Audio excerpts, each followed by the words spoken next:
नमस्कार, आभार, अभिनंदन, स्वागत आप सभी का। हेलो मनी 9, मेरा सवाल है मैं हूं विपुल सिंह। हफ्ते का पहला कारोबारी दिन और बाजार मजबूती के साथ कामकाज करता हुआ आज सुबह से ही बाजार में खरीदारी का माहौल बना हुआ। हालांकि बहुत ज़्यादा अपॉर्चुनिटीज़ यहाँ पर निफ्टी में ट्रेड करने की नहीं बनी, क्योंकि जिस दायरे पे बाजार खुला था उन्हीं के इर्द गिर्द जो है एक सीमित दायरे में बाजार कामकाज करता हुआ 18,612 पे आज जो निफ्टी की शुरुआत हुई और 18,640 का आज का इंट्राडे हाई रहा। बीच में थोड़ी सी मुनाफा वसूली ऊपरी स्तरों पर देखने को मिली थी, जब हमने देखा था 18,582 का लेवल जो है वो टेस्ट होता हुआ दिखाई दिया। लेकिन फिर से हम देख रहे हैं कि अब मजबूती बनी हुई है। 78 अंकों की निफ्टी के अंदर 18,612 का स्तर देखने को मिल रहा है। 50 में से निफ्टी में 30 शेयर ऐसे हैं जिनमें की खरीदारी होती हुई दिखाई दे रही है और 20 शेयर ऐसे हैं जहां पर कि दबाव बना हुआ है। M&M में लगातार नंबर के बाद हम देख रहे हैं कि मजबूती बनी हुई है। आज भी करीब 3-3.5% ऊपर है। एक्सिस बैंक में खरीदारी है। इसके अलावा टाटा मोटर्स 2-2.25% ऊपर है। दबाव कहाँ देखने को मिल रहा है? दबाव देखने को मिल रहा है एशियन पेंट्स में, Divi's lab, Tech Mahindra, BPCL। ये वो शेयर ऐसे हैं जहाँ पर दबाव देखने को मिल रहा है। जिन सेक्टर्स में मजबूती बनी हुई है, तो ऑटो सेल्स के जैसे नंबर हमने देखे इंकरेजिंग, उसी तरह की मजबूती यहाँ पर देखने को मिल रही है। निफ्टी ऑटो इंडेक्स 1.25% से ज़्यादा की मजबूती यहाँ पर देखने को मिल रही है। बैंकों में अच्छी खरीदारी है, फिर वो चाहे जो अगर हम देखें चाहे निजी बैंक हो या प्राइवेट बैंक, सब में मजबूती देखने को मिल रही है। फार्मा 0.25% के ऊपर की बढ़त के साथ कामकाज कर रहा है। FMCG में एक तेजी के बाद थोड़ी सी मुनाफा वसूली देखने को मिल रही है। रियल्टी ऊपरी स्तरों से थोड़ा सा फिसलते हुए दिखाई दिए हैं, लेकिन कंज्यूमर ड्यूरेबल में मजबूती बनी हुई है। आज के बाजार में अब क्या रणनीति करें और क्या रणनीति अपनाएं, और साथ ही साथ क्या ये उम्मीद करें कि बाजार इस कारोबारी हफ्ते के दौरान निफ्टी जो है वो नया उच्चतम स्तर छुएगा या फिर अभी थोड़ा सा लंबा समय यहाँ पर लग सकता है। साथ ही साथ खबरों वाले शेयरों में क्या करें, एक खास सेक्टर पर नज़र होगी और आपके जो सवाल हैं उन तमाम सवालों के उत्तर दिए जाएंगे। तो अगले घंटे तक बने रहिए हमारे साथ और रूबरू कराते हैं हमारे आज के खास मेहमान अनुज गुप्ता जी से। अनुज जी, बहुत बहुत स्वागत, आभार, अभिनंदन आपका अपना महत्वपूर्ण समय देने के लिए। और सबसे पहला सवाल बाजार पर ही होगा। बाजार हम देख रहे हैं लगातार जो है जो भी ऊपरी स्तरों पे गिरावट आती है, 1 या 2 दिन के अंदर वो रिकवरी आती हुई दिखाई दे रही है। मान के चलें कि बाजार बेताब तो है ऊपरी स्तरों को नए नए हाइज बनाने के लिए, लेकिन एक कॉशियस अप्रोच के साथ एक आराम से कंसोलिडेशन के बाद ऊपर जाना चाहता है। विपुल जी, गुड मॉर्निंग। देखिए, जब से हम डिस्कशन कर रहे हैं, हम देख रहे हैं रेगुलर मार्केट एक पॉजिटिव वे में। हालांकि फ्राइडे को हमने थोड़ी सी करेक्शन देखा था, बट सडनली इंटरनेशनल मार्केट में जो रिकवरी आई है, उससे कहीं ना कहीं इंडियन मार्केट को क्यूज मिले हैं। और हमने देखा है कि निफ्टी और बैंक निफ्टी, जहां फ्राइडे को बैंक निफ्टी प्रेशर में था, आज वो एक पॉजिटिव वे में आता हुआ दिखाई दिया। और जो महत्वपूर्ण रेजिस्टेंस लेवल था 44,200 का, उसके ऊपर ट्रेड करता हुआ दिख रहा है। तो कहीं ना कहीं जो पॉजिटिव आउटकम्स हैं वो निफ्टी बैंक निफ्टी में आते हुए दिखाई दिए हैं। इंटरनेशनल फ्रंट से इस बार हमने काफी अच्छे क्यूज आते हुए देखे हैं। यूएस का जो डेटा आया है उससे काफी हद तक ग्लोबल मार्केट को पॉजिटिविटी मिली है। इवन अगर हम देखें तो जो कंपनीज के नंबर्स आए हैं वो भी काफी पॉजिटिव रहे हैं। तो मेरे हिसाब से जो मार्केट का मोमेंटम है अभी पॉजिटिव वे में है। हालांकि छोटी मोटी करेक्शन देखने को मिलती है, बट करेक्शन जो है वो सस्टेन नहीं कर रही, और वहां पर हम अच्छा एक एक्यूमुलेशन देखते हैं और मार्केट गैप अप से ओपनिंग होता हुआ दिखता है। इंटरेस्टिंगली अगर आप देखेंगे तो इस बार मार्केट में जो ट्रेड चल रहा है वो वॉल्यूम की वजह से, मार्केट में अच्छे खासे वॉल्यूम्स देखने को मिले हैं। जो हमने वॉल्यूम्स ड्राई अप होते हुए देखे थे वो अगेन अब मार्केट में आते हुए दिखाई दिए हैं। तो मेरे हिसाब से जो मोमेंटम बना है मार्केट के अंदर वो एक पॉजिटिव साइड में है और फंडामेंटली बैक्ड है। कहीं ना कहीं इंडियन इकोनॉमी पर्सपेक्टिव से, जब से हमने इंडिया का जीडीपी नंबर्स आते हुए देखे हैं जो बेटर देन एक्सपेक्टेड थे, उसके बाद से हमने अगेन मार्केट के अंदर एक पॉजिटिव ट्रेंड बनता हुआ देखा है। और मुझे लगता है कि मार्केट अभी पॉजिटिव वे में है। और सबसे इंपॉर्टेंट चीज जो है वो मानसून है, जो कि सामने खड़ा हुआ है और एक्सपेक्ट कर रहे हैं कि आईएमडी ने भी एक्सपेक्ट किया है कि जो नॉर्मल मानसून है वो इस बार देखने को मिलेगा। तो अगेन उससे भी हम देख रहे हैं कि पॉजिटिव क्यूज इंडियन मार्केट लेती हुई दिखाई दे रही है।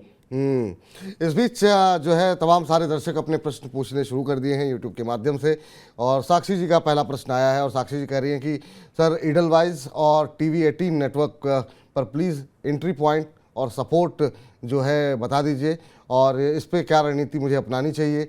तो ये अभी इसमें एंट्री करना चाह रही हैं, कहाँ पे एंट्री करनी चाहिए?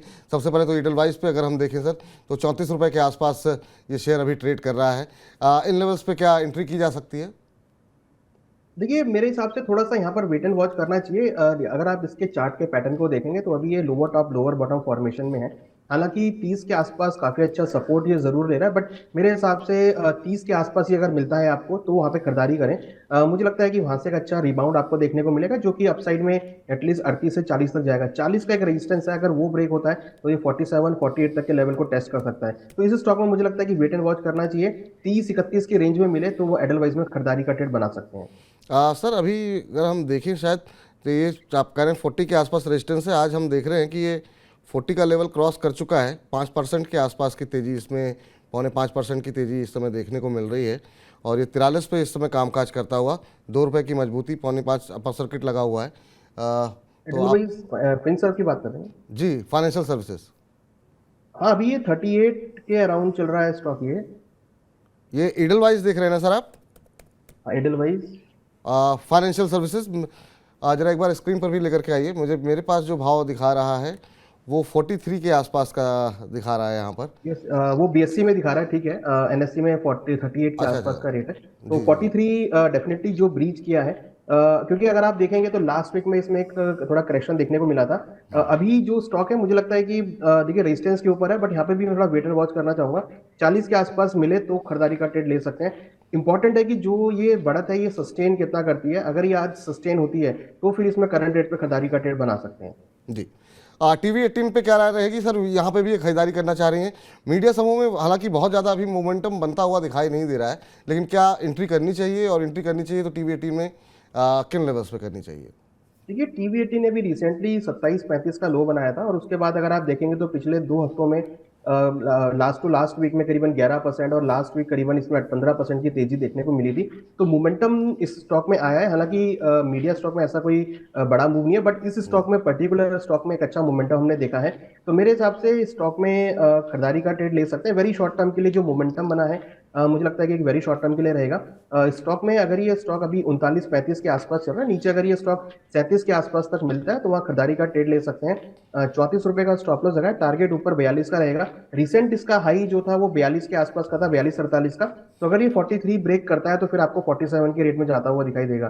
तो मोमेंटम इसमें पॉजिटिव है मेरे हिसाब से। Very short term point of view से स्टॉक में एंट्री करना चाहिए। लॉन्ग टर्म ट्रेंड जो इसमें पॉजिटिव कन्वर्ट होगा वो 50 के ऊपर ही कन्वर्ट होगा। 50 के ऊपर जाएगा तो फिर आपको अच्छी रैली इसमें देखने को मिलेगी। सज्जन गोयल जी हमारे साथ फोन लाइन पर जुड़ चुके हैं। गोयल साहब नमस्कार। हाँ नमस्कार जी सर। कहाँ से बोल रहे हैं गोयल जी आप? दिल्ली से बोल रहे हैं। चलिए, बहुत अच्छी बात सर। क्या करते हैं गोयल साहब आप? जॉब करता हूँ सर। अच्छा, क्या प्रश्न पूछना चाह रहे हैं आज आप? प्रश्न मेरा ये है sir, which healthcare stock gives best return for next 3 years perspective from now and why that stock is best for other healthcare stock? तो अभी और इसमें मैंने 2 स्टॉक से शॉर्ट लिस्ट भी किए हैं। जी जी, अगर कोई और इसके अलावा कोई अच्छा हो तो बता दे। जैसे मैंने मैक्स हेल्थ केयर किया है एक तो, हाँ हाँ, और फिर किया है मैंने नारायणा हृदयला। अच्छा अच्छा, नारायण हृदयालय। हाँ जी, ये हेल्थ केयर में ही क्यों जाना चाह रहे हैं सर आप? हेल्थ केयर में इसलिए जाना चाहिए कि डिमांड बहुत ज्यादा है, और पर बेड कैपेसिटी जो इंडिया का है वो बहुत कम है डिमांड के हिसाब से। अच्छा और अच्छा इनके अच्छा, सबके एक्सपेंशन बहुत ज्यादा फास्ट चल रहे हैं। आगे आगे काफी कर रहे हैं ये लोग, तो इसलिए इनकी रिजल्ट भी बहुत अच्छा आ रही है। ठीक। यही कारण है। हाँ, न दोनों ही कंपनियां जो आपने चुनी है, एक अच्छी रैली भी यहाँ पर देखने को मिली है, और साथ ही साथ रिजल्ट्स निश्चित रूप से दोनों ही कंपनियों के काफ़ी अच्छे रहे थे, और खासतौर से नारायण हृदयालय के। तो क्या टारगेट होगा 3 साल? 3 साल में क्या टारगेट होगा? चलिए ठीक है, दोनों के ही पूछ लेते हैं यहाँ पर क्या सलाह रहेगी। पहले तो सर मैक्स हेल्थ केयर के बारे में जानना चाहेंगे कि जानना चाह रहे हैं कि 3 साल का इनका नज़रिया है, और अगर ये रखते हैं इस शेयर को तो किस तरह के रिटर्न जो है 3 साल में देखने को मिल सकते हैं। इस साल हमने देखा 16-17% का रिटर्न मैक्स हेल्थ केयर में देखने को मिला है, और पिछले 6 महीने में करीब 19-19.5% के आसपास की तेज़ी रही है। अभी एंट्री कर सकते हैं? देखिए डेफिनेटली इनका व्यू 3 साल का है। मेरे हिसाब से स्टॉक में दोनों अच्छे स्टॉक हमने चुने हैं। हेल्थ केयर में मोमेंटम भी है और कंपनी के नंबर्स वाइज भी काफी अच्छा है। तो मेरे हिसाब से स्टॉक अच्छे चुने हैं, बट एंट्री लेवल जो है वो इम्पोर्टेंट है। तो जैसा कि इनका 3 साल का व्यू है, तो मैं यहाँ पर मैं सलाह दूंगा कि आप 20-30% करके इसको स्टैगर्ड वे में आप एंट्री करें दोनों स्टॉक्स में। तो करंट रेट से आप मैक्स हेल्थ में एंट्री कर सकते हैं, अभी करीबन 522 के आसपास के हैं। तो अगर ये स्टॉक आपको नीचे में 480 तक डिप लेता है तो वहां पर आप अगेन स्टैगर्ड वे में एंट्री कर सकते हैं, क्योंकि अगर आप पिछले 3 हफ्तों से देखेंगे तो लगातार इसने नेगेटिव क्लोज किया है। ऑलमोस्ट अगर आप देखें तो लगातार 3 हफ्तों में ऑलमोस्ट करीबन 3 से 4% की गिरावट यहाँ पर आ चुकी है। तो मेरे हिसाब से थोड़ा सा कंसोलिडेट कर रहा है अभी करंट लेवल पे, क्योंकि जो हमने रैली बनती हुई देखी थी वो यहाँ पर थोड़ी सी रुकती हुई दिखाई दी है। तो मेरा ये मानना है कि ऐसे जब पैटर्न्स बने तो थोड़ा वेट एंड वॉच करना चाहिए। हालांकि लॉन्ग टर्म ट्रेंड इसका पॉजिटिव है, तो आप स्टैगर्ड वे में 20-20% करके अपने अमाउंट को डिवाइड करें और फिर स्टॉक के अंदर 20-20% करके आप 2-3 बार करके स्टॉक में एंट्री कर सकते हैं अलग अलग लेवल्स पे। तो आप अलग अलग टुकड़ों में थोड़ी थोड़ी खरीदारी करें, एक बार में ही सारे पैसे ना लगाएं। बात ये कंसोलिडेट हो रहा है शेयर, थोड़ा और सस्ते में हो सकता है, आपको एवरेज यहाँ आपकी कम हो जाएगी। नारायण हृदयालय में भी सर यही स्ट्रेटजी अपनानी चाहिए क्या? वहाँ पर क्या सलाह रहेगी? यहाँ पर भी हम देख रहे हैं काफ़ी अच्छी रैली देखने को मिली है, पिछले 1 महीने में 20% से ज़्यादा की तेज़ी देखने को मिली शेयर पर। देखिए डेफिनेटली, मगर अगर आप आज देखेंगे तो इसमें 2% का करेक्शन है, जो कि एक अच्छी बाइंग अपॉर्चुनिटी है।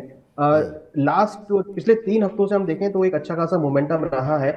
स्टॉक करीबन 748 के लो से अगर हम देखें तो 947, ऑलमोस्ट 200 रुपये की रैली इसमें आ चुकी है। मेरे हिसाब से जो भी इसमें फंडामेंटल फैक्टर्स थे वो यहाँ पर डिस्काउंट हो चुके हैं, तो यहाँ पर भी मैं आपको स्टैगर्ड वे में खरीदारी करने की सलाह दूंगा, क्योंकि नो डाउट कि स्टॉक का ट्रेंड पॉजिटिव है। यहाँ पर आप 3 साल का व्यू में ले सकते हैं।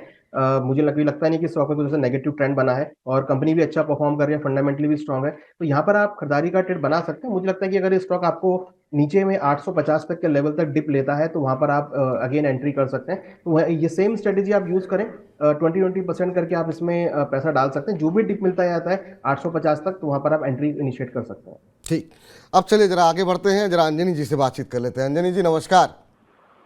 नमस्कार सर। नमस्कार, कैसे हैं सर? हम बहुत अच्छे हैं, आप कैसे हैं? कहाँ से बोल रहे हैं? सर बिहार से बोल रहे हैं सर। अच्छा, बिहार में किस जगह से? बेतिया से सर। बेतिया से बोल रहे हैं, चलिए बहुत अच्छी बात है, बड़ी खूबसूरत जगह है बेतिया। और क्या करते हैं आप? सर स्टार यूनियन डाइची में रिलेशनशिप मैनेजर हैं सर। चलिए बहुत बढ़िया सर। आज कैसे याद किया, क्या पूछना चाह रहे हैं? सर अडानी इंटरप्राइजेस का मेरे पास 52 शेयर्स है और 2652 के प्राइस पे, और अभी अप्रोक्स 7% का लॉस हो रहा है जी। तो कब लिए थे सर आपने ये अभी जस्ट 15 दिन हुआ होगा, जब वो अडानी ग्रुप छलांग मार रहा था तब लिया था सर। सर इतने लोग हाथ जला चुके हैं, लोग यहाँ से निकलने का रास्ता ढूंढ रहे हैं और आप मतलब इतनी ऊपर के प्राइस पे एंट्री करने का रास्ता ढूंढ रहे हैं, तो ये थोड़ी सी एंट्री आपकी गलत हुई। हालांकि बहुत ज़्यादा लॉस में आप नहीं है, 2652 के भाव पर आपने लिए हैं, 2468 का भाव देखने को मिल रहा है। लेकिन बिल्कुल मतलब जब इस तरह की वोलेटिलिटी किसी शेयर में रहे तो कोशिश कीजिए या तो बहुत लोअर लेवल पे आप एंट्री करें, लेकिन बिल्कुल एकदम पीक पे जाकर के लेना थोड़ा सा रिस्की होता है। इसमें मैंने एक्चुअली पहले प्रॉफिट बुकिंग कर लिया था, 1200 के प्राइस पे मैंने लिया हुआ था, फिर 1800 के प्राइस पे बेच के और फिर देखा कि 2600 पे ले लेते हैं, तो फिर मैंने। Yes sir. चलिए पूछते हैं अनुज जी से क्या सलाह देते हैं। अनुज जी, काफ़ी सारी खबरें हैं, खबरों के चलते वोलेटिलिटी भी है, रिकवर निश्चित रूप से अदानी समूह के शेयर जो 24 जनवरी के लेवल थे वहाँ से काफ़ी ज़्यादा रिकवरी वहाँ पर देखने को मिली है। अब ये पहले इन्होंने 1200 पे लिए, फिर 1800 पे निकले, फिर तेज़ी आ रही थी, इनको लगा कि फिर से एंट्री करनी चाहिए। इस बार ये थोड़े से ऊपर फंसे हैं, 2600 के ऊपर की इनकी खरीद है, 2467 का भाव देखने को मिल रहा है। आज भी करीब 1% के आसपास की तेज़ी उन लोगों के लिए जो लोग हायर लेवल पे लेकर के फंसे हुए हैं और इनके जैसे लोग जो कि रिकवरी में खरीदारी के मौके ढूंढ रहे हैं, दोनों के लिए क्या सलाह रहेगी? देखिए अदानी एंटरप्राइज में हमने लास्ट टू काफी अच्छा ब्रेकआउट देखा था और उसके ऊपर प्राइस सस्टेन किया, बट अभी फिलहाल जो मोमेंटम है यहाँ पर स्टेबल होता हुआ दिखाई दिया है। तो अगर हम इसके नेचर को देखें अदानी एंटरप्राइज के स्टॉक को, तो एक बड़ा ब्रेकआउट देता है, फिर उसके बाद थोड़ा सस्टेन हो जाता है, फिर अगेन एक बड़ा ब्रेकआउट देता है। तो पैटर्न वाइज देखा जाए तो अभी भी कोई ऐसा नेगेटिव नहीं है, बट ये है कि काफी हाई पे बढ़ गया है तो यहाँ पर थोड़ा एग्रेसिव बाई हो जाता है। तो यहाँ पर मेरे हिसाब से एक अच्छा सपोर्ट है जो कि करीबन 2200 के आसपास का है। मेरे हिसाब से जिन्होंने खरीदारी कर रखी है वो 2200 के आसपास का स्टॉप लॉस लगाकर होल्ड करें। मुझे लगता है कि एक अच्छा रिकवरी का ट्रेंड यहाँ पर आ सकता है, जो कि ऊपर अगेन आपको 2600 से लेकर 2700 तक की रेंज में जाता हुआ दिखाई देगा। तो ये एक मोमेंटम है स्टॉक के अंदर, जो कि अब अगर हम देखेंगे तो पिछले 2 हफ्तों से लगातार एक रेंज में अटका हुआ है। लास्ट वीक भी एक रेंज में था और आज भी हम देखें तो 0.94% की तेजी है। तो मोमेंटम स्लो एंड स्टडी है, बट जिस तरीके का ब्रेकआउट आया है मुझे लगता है कि ये स्लो एंड स्टडी स्टॉक रहेगा। 2200 का जो लेवल है वो काफी वॉचफुल रहेगा, अगर वो ब्रेक होता है तो फिर अगेन आपको थोड़ा सेलिंग प्रेशर आ सकता है। तो मेरे हिसाब से जिन्होंने खरीदारी करी है वो 2200 का स्टॉप लॉस के साथ इसको होल्ड कर सकते हैं। ठीक, चलिए अब जो है इस बीच राघव जी ने प्रश्न हमें भेजा है यूट्यूब के माध्यम से, और पिरामल फार्मा के शेयर इन्होंने ले रखे हैं 110 रुपये के भाव पर और साथ ही साथ अदानी टोटल ग्रीन के भी शेयर इन्होंने ले रखे हैं और 845 पे। अब ये जानना चाह रहे हैं क्या जून सीरीज़ के अंदर मेरा भाव देखने को मिल सकता है। पिरामल के अंदर रिकवरी है लेकिन इनकी खरीद थोड़ी सी ऊपर की है, 110 की इनकी खरीद है और आज हम देख रहे हैं अच्छा मोमेंटम 7-8% की तेज़ी बनी हुई है। एक महीने में भी शेयर अच्छा चला, 23-24% के आसपास की रैली देखने को मिली है, लेकिन सर इनकी खरीद थोड़ी सी ऊपर की है। तो अभी इनके भाव से अगर हम देखें तो करीब 20-22 रुपये दूर है। क्या स्ट्रेटजी रहेगी पिरामल फार्मा पे? और अदानी टोटल के भी शेयर इन्होंने 845 पे ले रखे हैं। अब देखिए, पिरामल फार्मा में हमने एक अच्छा खासा मोमेंटम आते हुए देखा है। पिछले 3-4 हफ्तों में एक पॉजिटिव ट्रेंड दिखा है। प्राइस 88 के आसपास आए हैं, नीचे करीबन 65 तक प्राइस गए थे, वहां से अच्छी खासी रिकवरी रही है। तो मोमेंटम इसमें पॉजिटिव है और मुझे लग रहा है कि एक छोटा सा रेजिस्टेंस है जो कि करीबन 98 के आसपास में है, 90 के आसपास में है। अगर वो लेवल ब्रेक होता है तो मुझे लग रहा है कि 100 तक स्टॉक जाना चाहिए और उसके ऊपर भी मुझे लग रहा है कि 110-115 तक के लेवल आ सकते हैं। तो मोमेंटम अच्छा है, वॉल्यूम भी इसमें बढ़ते हुए दिखाई दिए। तो मेरे हिसाब से पिरामल फार्मा में इनकी जो पोजीशन है इसको होल्ड करना चाहिए। मुझे लग रहा है कि आने वाले 1 से 1.5 महीने में इनके जो लेवल्स है वो यहाँ पर आते हुए दिखाई देंगे। इस बीच रजनीश पाल जी से जरा बातचीत कर लेते हैं। पाल साहब नमस्कार। नमस्कार सर। कैसे हैं पाल साहब? बढ़िया है सर। बताइए क्या पूछना चाह रहे हैं आज आप?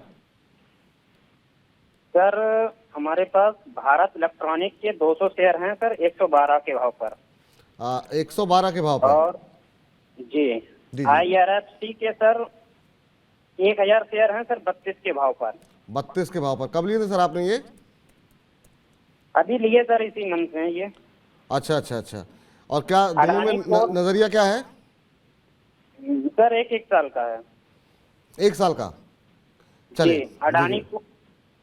अडानी पोर्ट हैं सर, 65 शेयर हैं, 112 के भाव पर। चलिए 112 वो 712 सॉरी। वही चलिए, अदानी पोर्ट आपने लिए हुए 712। यहाँ तो आप ऑलमोस्ट ब्रेक इवन के आसपास हैं और बल्कि प्रॉफिट ही हो रहा है आपको। 740 के आसपास शेयर ट्रेड कर रहा है, तो यहाँ आपको प्रॉफिट हो रहा है। इंडियन रेलवे भी ऑलमोस्ट आप ब्रेक इवन पे हैं। हालांकि ये शेयर, रेलवे शेयरों की जिस तरीके की रैली रही सर, उसमें इसने उस तरीके से पार्टिसिपेट नहीं किया IRFC ने। और अभी भी हम देख रहे हैं कि मतलब आज भी थोड़ा दबाव है, लेकिन 8.9% के आसपास टूटा है पिछले 1 महीने के अंदर। और बीच में एक अच्छी खासी रैली जो है या पूरे रेलवे शेयरों में आई थी, वैसी रैली IRFC के अंदर नहीं देखने को मिली है। तो अभी इसको पोर्टफोलियो में रखना चाहिए, नहीं रखना चाहिए? इसके अलावा अदानी पोर्ट 712 पे इन्होंने ले रखे हैं। और कौन से शेयर बताए सर आपने? सर HDFC बैंक है, 60 शेयर हैं सर, 1640 के भाव पर। HDFC बैंक है और भारत इलेक्ट्रॉनिक्स भी इन्होंने ले रखा है और यहाँ पर भी आज हम 4% के आसपास की तेजी देख रहे हैं। ये पहले तो इनका पोर्टफोलियो कैसा लग रहा है सर आपको? क्योंकि क्या IRFC इसमें होना चाहिए? भारत इलेक्ट्रॉनिक्स में 112 की आसपास की इनकी खरीद है, 117 का भाव देखने को मिल रहा है। क्या सलाह रहेगी?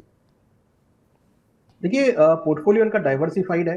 इनका एयरोनॉटिक्स में भी है, रेलवे में भी है, इनका फाइनेंस में भी है, बैंकिंग में भी है। तो डाइवर्सिफाइड पोर्टफोलियो और जो स्टॉक्स है काफ़ी अच्छे हैं। लास्ट टाइम हमने BEL रिकमेंड किया था, 110 के आसपास, 117 के आसपास है। तो मोमेंटम इसमें पॉजिटिव आता हुआ दिख रहा है। तो BEL मेरे हिसाब से इनको होल्ड करना चाहिए। हमें लगता है कि नेक्स्ट पॉसिबल टारगेट 122 से लेकर 124 तक का आ सकता है। तो ये स्टॉक मेरे हिसाब से इनको रखना चाहिए। जो नेक्स्ट टारगेट, जो इनका नेक्स्ट स्टॉक है वो IRFC है। तो IRFC की अगर बात करें तो यहाँ पर हम थोड़ा एक रेंज बाउंड मोमेंटम देख रहे हैं, बट अच्छा खासा ब्रेकआउट हमने IRFC में आता हुआ देखा था। तो मेरे हिसाब से IRFC के अंदर भी अभी होल्ड करना चाहिए। कोई नेगेटिव ऐसा स्ट्रक्चर नहीं बन रहा है जहां पर पैनिक होकर निकले। मेरे हिसाब से इसमें 36 से लेकर 38 तक के लेवल आते हुए दिखाई देंगे। हालांकि स्लो मूविंग कैंडिडेट है तो थोड़ा टाइम लग सकता है आपको, बट स्टॉक में पॉजिटिविटी या ट्रेंड अच्छा खासा है। तो मेरे हिसाब से IRFC के अंदर भी आप यहाँ पे होल्ड कर सकते हैं।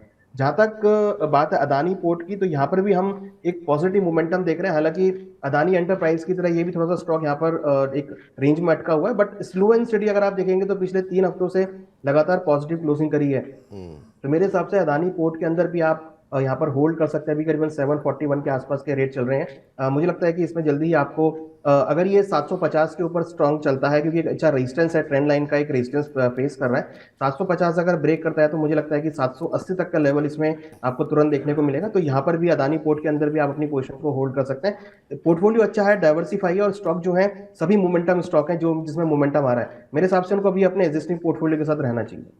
बने रहिए सर, आपने अच्छे शेयरों का चुनाव किया है, नज़रिया भी आपका 1 साल का लंबा है, तो होल्ड करके बने रहिए। हाँ, शेयरों पर नज़र जरूर बना के रखिए, कोई नेगेटिव खबर ऐसी ना आए जिससे आपको नुकसान एकदम से हो जाए। इस बीच साहिल खुराना साहब जीरकपुर से उन्होंने प्रश्न भेजा है और ये जानना चाह रहे हैं कि आईटीसी का ट्रेलिंग स्टॉप लॉस कहाँ लगाना है। अब इन्होंने किस भाव पर लिए हुए हैं ये इन्होंने मेंशन नहीं किया है, लेकिन ये मान के चलते हैं कि आईटीसी में है तो मुनाफे में होंगे, क्योंकि जिस तरीके की रैली आईटीसी के अंदर देखने को मिली है, एक तरफा रैली, बहुत शानदार मूव देखने को मिला सर। अभी भी हम देख रहे हैं कि जो है एक जो है तेज़ी के रुख में ही है। कई सारे ब्रोकरेज हाउसेस की रिपोर्ट आई, वो भी काफ़ी पॉजिटिव है। आज हम देख रहे हैं ऑलमोस्ट फ्लैट ट्रेड करता हुआ 50 पैसे नीचे 442 443 पे कर रहा है कामकाज। यहाँ पे क्या फ्रेश एंट्री करनी चाहिए, पहला सवाल। और दूसरा जो इनका है कि कोई अगर जिनके पास पहले से है उनको अपना मुनाफा बांधने के लिए ट्रेलिंग स्टॉप लॉस क्या रखना चाहिए? देखिए, ट्रेलिंग स्टॉप लॉस रहेगा 425 के नीचे करीबन 422 का वो लगा सकते हैं, जो कि करीबन 3 से 4 हफ्तों का लो है। मेरे हिसाब से 422 का स्ट्रॉन्ग जो सपोर्ट है यहाँ पर मार्केट मेंटेन कर सकता है। मुझे लगता है कि इनको ये स्टॉक में यहाँ पर बने रहना चाहिए और स्टॉक को होल्ड कर सकते हैं। और ऊपर अगर आप एंट्री की बात करें तो मेरे हिसाब से अभी वेट करें, क्योंकि पिछले 2 हफ्तों से थोड़ा मार्केट एक रेंज में अटका हुआ है, तो अभी फिलहाल वेट करना चाहिए। नीचे में 430 के आसपास डिप मिलता है तो एंट्री कर सकते हैं। करंट रेट पे फिलहाल थोड़ा वेट एंड वॉच करें। चले तो वेट एंड वॉच करें, लेकिन इस बीच आपको कोई प्रश्न पूछना है तो उसके लिए बिल्कुल वेट एंड वॉच नहीं करना है, फटाफट सवाल पूछ दीजिए। तरीका वही पुराना आसान, आपको एक व्हाट्सएप करना होगा। हमारे जो नंबर है हमारा दिया हुआ है स्क्रीन पर 9311121874 पे, और सवाल जो भी भेजें विस्तार से भेजें। कितने शेयर ले रखे हैं, किस भाव पर ले रखे हैं, किस कंपनी के शेयर ले रखे हैं, कितने समय तक होल्ड कर सकते हैं, नज़रिया क्या है ट्रेडिंग का, इन्वेस्टमेंट का, कितने समय का नज़रिया है, ये तमाम जानकारी आप डिटेल के साथ हमें भेजेंगे तो उतने ही विस्तारपूर्वक हमारे एक्सपर्ट आपको विस्तारपूर्वक उत्तर देंगे। चलिए अब जरा बजिंग स्टॉक्स पे नजर डालते हैं। हर रोज़ कुछ ना कुछ शेयर ऐसे होते हैं जो कुछ एक खबरों के चलते जो दायरे के बाज़ार में दायरा तोड़ते हुए दिखाई दे रहे हैं, और वो जो दायरा तोड़ रहे हैं क्या वहाँ पर आप भी एंट्री कर सकते हैं या नहीं कर सकते हैं, ये बताने के लिए अनुज जी हमारे पास है। खबर हम बताएंगे, जरा स्क्रीन पर लेकर के आइए एक एक करके तमाम कंपनियों को। और सबसे पहले जरा हम टाटा केमिकल्स की बात कर लेते हैं। टाटा केमिकल्स पे खबर ये है कि कंपनी ने गुजरात सरकार के साथ एक MOU किया है और इस MOU में कंपनी करीब 13,000 करोड़ रुपए निवेश करेगी।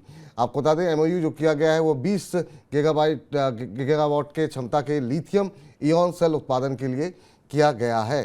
तो 13,000 करोड़ रुपए कंपनी उसमें निवेश करेगी, और उसके चलते आज हम देख रहे हैं कि एक अच्छा मोमेंटम जो है टाटा केमिकल के शेयर में देखने को मिल रहा है। सर, आज की जो तेज़ी यहाँ पर बनी हुई है जिसमें हम अब भी 3% से ज़्यादा की मजबूती है, क्या कोई खरीदारी के मौके आपको दिखाई दे रहे हैं या फिर आप इसको मान रहे हैं कि जिनके पास पहले से हैं उनके लिए प्रॉफिट बुक करने का मौका है? अभी 1000 के आसपास मेरे हिसाब से ट्रेंड में एक अच्छा पॉजिटिव पैटर्न बन रहा है, ट्रायंगल पैटर्न, जो कि मुझे लगता है कि मार्केट यहाँ पर ब्रीच करता हुआ दिखाई देगा। एक छोटा सा रेजिस्टेंस है 1025 के आसपास में, अगर वो ब्रेक होता है तो अच्छा खासा मोमेंटम रहेगा। बट जिस तरीके से यहाँ पर हमने अपडेट्स आते हुए देखे हैं तो मेरे हिसाब से स्टॉक के अंदर खरीदारी करना चाहिए। मुझे लग रहा है कि यहाँ पर एक अच्छा ब्रेकआउट आ सकता है, जो कि ऊपर में करीबन 1050 और 1070 तक के लेवल को टेस्ट कर सकता है, तो खरीदारी का ट्रेड ले सकते हैं। यहाँ पर अगर हम स्टॉप लॉस की बात करें तो जो स्टॉप लॉस है वो करीबन 958 का एक स्टॉप लॉस रहेगा। ऊपर में टारगेट 1050 और 1070 का रहेगा, तो डेफिनेटली यहाँ पे खरीदारी का ट्रेड बना के चल सकते हैं जी। इस बीच अगले शेयर पे बातचीत कर लेते हैं, और अगली कंपनी है ग्रीव्स कॉटन। यहाँ पर हम देख रहे हैं कि एक अच्छा मोमेंटम बनता हुआ दिखाई दिया है। 4% से ज़्यादा की तेज़ी इस समय देखने को मिल रही है। प्रमोटर्स जो है वो सर यहाँ पर कंपनी के अंदर लगातार हिस्सेदारी बढ़ा रहे हैं, और 1 जून को ही प्रमोटर्स ने कंपनी के 1 लाख शेयर खरीदे हैं, और इसके चलते हम देख रहे हैं कि एक अच्छी खासी तेज़ी यहाँ पर बनी हुई है। 4% से ज़्यादा की मजबूती शेयर में इस समय देखने को मिल रही है। क्या सलाह रहेगी, ये जो फंडामेंटल चेंज हो रहे हैं, प्रमोटर्स हिस्सा बढ़ा रहे हैं, ये चार्ट्स पे भी कुछ रिफ्लेक्ट हो रहा है? क्या कुछ मौके बन रहे हैं यहाँ पर? देखिए, लास्ट वीक इसने अच्छा ब्रेकआउट दिया था, बट अगेन ये एक नेगेटिव टेरिटरी में आ गया, तो मेरे हिसाब से थोड़ा कन्विंसिंग अभी नहीं दिख रहा है, क्योंकि ब्रेकआउट यहाँ पे फेल होता हुआ दिखाई दिया। तो मेरे हिसाब से अभी यहाँ पर वेट एंड वॉच करना चाहिए। खरीदारी का जो स्तर है वो 120 के आसपास रहेगा। करंट पे मैं यहाँ पर वेट एंड वॉच करना चाहूंगा, क्योंकि पिछले 2 हफ्तों से जो इसमें सेलिंग प्रेशर आया है वो यहाँ पर इंडिकेट कर रहा है कि जो सस्टेनेबिलिटी हायर लेवल पे वो ग्रीव्स कॉटन में नहीं आ रही है। तो मेरे हिसाब से अभी एग्रेशन में ट्रेड नहीं लेना मैं चाहूंगा। मुझे लगता है कि नीचे अगर 120 के आसपास आएगा तो वहाँ पर फ्रेश एंट्री कर सकते हैं। करंट रेट पर थोड़ा वेट एंड वॉच मैं यहाँ पर करना चाहूंगा स्टॉक। ठीक, तो अभी अवॉइड करें। यहाँ पर अभी निगेटिव टेरिटरी में कामकाज कर रहा है वो वहाँ फिसल चुका है, ये मानना है अनुज जी का। इस बीच जरा एक और कंपनी से जहाँ पे वॉल्यूम के साथ आज थोड़ी सी खरीदारी देखने को मिली है, वो है रोसारी बायोटेक। कई सारे ब्रोकर्स के रडार पर जो है और कई सारे एक्सपर्ट भी यहाँ पर खरीदारी की सलाह यहाँ पर आज देते हुए दिखाई दिए हैं। उसके चलते हम देख रहे हैं वॉल्यूम के साथ, मजबूती के साथ जो है आज मोमेंटम बना हुआ है। 809 810 के आसपास चल रहा है। 6-6.5% के आसपास की यहाँ पर तेज़ी देखने को मिल रही है। हालांकि ऊपरी लेवल से हम देखें बीच में करेक्ट भी हुआ था और 1000 रुपये से करेक्ट होना शुरू हुआ था ये जून जुलाई में, और अब थोड़ी सी रिकवरी देखने को मिल रही है। क्या सलाह रहेगी सर आपकी? देखिए, ये स्टॉक 2023 के हाई पर आता हुआ दिखाई दिया है। ये लेवल दिसंबर 2022 में थे, ऑलमोस्ट पूरे 6 महीनों का जो गिरावट थी पूरी कवर कर ली है। तो पॉजिटिव ट्रिगर में आया है और मुझे लगता है कि इसमें मोमेंटम अच्छा खासा है। जैसा कि आपने बताया कि वॉल्यूम डेफिनेटली यहाँ पे वॉल्यूम्स अच्छे दिख रहे हैं और मुझे लगता है कि स्टॉक में आगे पोटेंशियल है। मुझे लगता है कि यहाँ पर खरीदारी का ट्रेड बना सकते हैं। ऊपर मैं एक्सपेक्ट कर रहा हूँ कि 900 तक के टारगेट आपको आने वाले 1 से 2 महीनों में देखने को मिल सकते हैं। 765 पे स्टॉप लॉस लगाए, टारगेट ऊपर में 890 से लेकर 900 तक देखने को मिल सकता है, तो स्टॉक के अंदर एंट्री कर सकते हैं। स्टॉक के अंदर यहाँ पर खरीदारी कर सकते हैं। तो ये 3 शेयर जो कि खबरों वाले हम लेकर के आए, उनमें से जो है इसमें जो है खरीदारी के मौके बन रहे हैं। एक और सर सेक्टर जो कि आज पूरे बजिंग बना हुआ है, हालांकि इसके ग्राफिक्स हमने तैयार किए, लेकिन वो है ऑटो सेक्टर सर। मतलब ओवरऑल निफ्टी ऑटो में तेज़ी है। आप M&M में देख लीजिए, शानदार मूव। टाटा मोटर्स आज अच्छे चल रहा है। अभी ऑटो की तेज़ी में मतलब कैसे प्ले किया जाए, क्योंकि बहुत सारे सवाल भी आते रहते हैं कि ऑटो में क्या ऑटो इंसलरी में जाएं, टायर खरीद लें, या फिर सीधे सीधे जो दिग्गज कंपनियां अच्छे रिजल्ट्स दे रही हैं वहाँ खरीदारी करनी चाहिए। आप क्या सजेस्ट करेंगे सर इस समय? देखिए, ऑटो सेक्टर के लिए ये टाइम बहुत स्ट्रांग है क्योंकि नंबर्स ऑलरेडी अच्छे आए हुए हैं और ऑटो सेक्टर में हम एक काफ़ी बड़ा मोमेंटम देखते हैं मॉनसून के बाद और आगे उसके बाद फेस्टिवल सीजन है। क्योंकि मॉनसून है, अब डेफिनेटली ऑटो की जो डिमांड है वो मॉनसून के बाद बढ़ती हुई दिखाई देगी। नंबर्स ऑटोमेटिक बढ़ने और फिर उसके बाद आपके जो फेस्टिवल सीजन है वो स्टार्ट होता हुआ दिखाई देगा। तो मुझे लग रहा है कि जो अब आने वाले 6 महीने हैं ये ऑटो सेक्टर के लिए बहुत अच्छे रहेंगे और यहाँ पर हम नंबर्स को बढ़ते हुए देखेंगे। तो मेरे हिसाब से ऑटो सेक्टर में आपका हीरो मोटर कॉर्प, आपका Bajaj auto, Mahindra and Mahindra, Tata Motors, ये ऐसे स्टॉक्स हैं जिसको आप अपने पोर्टफोलियो में ऐड कर सकते हैं और सबके नंबर्स हमने इस बार काफी अच्छे आते हुए देखे हैं। ऑटो सेल्स के नंबर भी अच्छे हैं, तो मेरे हिसाब से auto sector definitely out perform करता हुआ दिखाई देगा। तो अपने पोर्टफोलियो में ऑटो सेक्टर को डेफिनेटली रखना चाहिए। तो ऑटो सेक्टर आउट परफॉर्मेंस देखने को मिलेगी। अपने पोर्टफोलियो में ऑटो की कंपनियों के शेयर अवश्य रखें, चाहे टाटा मोटर्स, हीरो मोटोकॉर्प, ये वो तमाम कंपनियां हैं जिसका जिक्र भी अनुज जी कर रहे थे। तो आप जो है यहाँ पर अपने पोर्टफोलियो में अवश्य जो है यहाँ पर इन कंपनियों को रखें। इस पर भी जो है हम विस्तार पूर्वक आगे आने वाले दिनों के अंदर भी चर्चा करते रहेंगे कि आखिर इस तरह के नंबर्स के पीछे कारण क्या है। और ये चर्चा करने के लिए हमारे साथ हमारे सहयोगी हर रोज़ जुड़ जाते हैं। शौर्य नई नई चीज़ें, नई नई जानकारियाँ लेकर के आते हैं और दर्शकों को उनसे रूबरू कराते हैं। शौर्य फिलहाल हमारे साथ जुड़ गए हैं। शौर्य, ऑटो नंबर्स काफ़ी अच्छे लग रहे हैं और हम लोगों ने ऑटो सेक्टर पे बातचीत भी की थी और ख़ास तौर से जो मॉनसून को लेके बातचीत की थी उसमें ऑटो नंबर्स पे काफ़ी हमने चर्चा की थी। तो उस पर तो हम लोग आगे चर्चा करेंगे किसी दिन। आज आप क्या कुछ लेकर के आए हैं, क्या जानकारी देने आए हैं हमारे दर्शकों को? जी, आज का जो सेगमेंट है वो रियल एस्टेट सेक्टर, और आज रियल एस्टेट सेक्टर में एक इंटरेस्टिंग ट्रेंड है जो अभी नजर आ रहा है। अगर हम प्री कोविड की बात करें और अभी की बात करें, अगर हम प्री कोविड में देखते थे तो कमर्शियल रियल एस्टेट है वो तेजी से बढ़ रहा था, लेकिन जो रेजिडेंशियल स्पेस है वहाँ पे हमें तेजी नहीं आ रही थी, वहाँ पे ना घर बिक रहे थे ना शेयरों में से दिख रहा था। लेकिन अब हाल ही में हमें उल्टा नजर आ रहा है। कमर्शियल रियल एस्टेट में अभी एक लैग नजर आ रहा है, वहाँ पे कंपनियों को लेकर कोई पॉजिटिविटी नहीं नजर आ रही है। जो रीट्स हैं वो भी आउटलुक भी क्लियर नहीं कर पा रहे हैं। लेकिन अगर हम रेजिडेंशियल स्पेस की बात करें तो वहाँ पर अच्छा खासा मोमेंटम देखने को मिल रहा है, शेयरों में भी तेजी है और इन्वेस्टर स्पेस को लेकर काफ़ी बुलिश है। और हमने पहले भी डिस्कस करा था, लेकिन अगर आप देखें तो काफ़ी सारे फैक्टर्स हैं।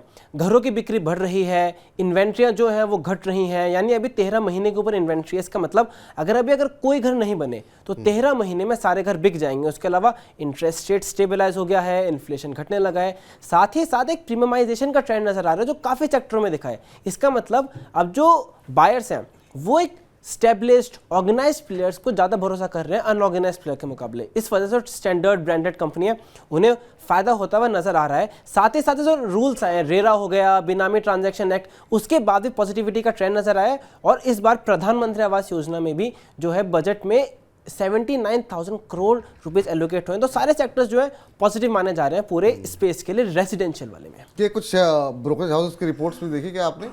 पॉजिटिव ज़्यादा कहाँ पर हैं लोग?